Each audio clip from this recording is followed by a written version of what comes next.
এইখিনি কি বস্তু বাৰু কাটি আছোঁ ৰাইজে চিনি কোনোবাই চিনি পাইছেনে? এইটো মাছৰ লগত খাবলৈ বহুত ভাল।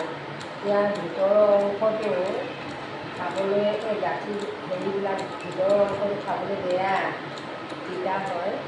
বিশেষকৈ মই এতিয়া সেইখিনি বনাই কাটি লৈছোঁ, কাটি লৈ বৈয়ামত ভালকৈ ভৰাই থ'ম। তাৰপিছতে এইটো মাছৰ লগত বহুত ভাল খাবলৈ। কোনোবাই যদি চিনি পোৱা নাই তেতিয়াহ'লে কমেণ্ট কৰিব দেই।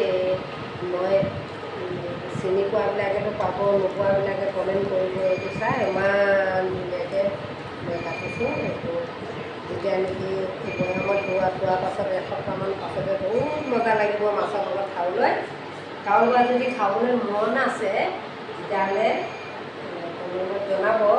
মই ধুনীয়াকৈ পেকিং কৰি বৈয়ামতে ভৰাই আছোঁ। ইমান ধুনীয়া মাছৰ লগত খাবলৈ বহুত খানা হ'ব, ইমান যে টেষ্টি হ'ব।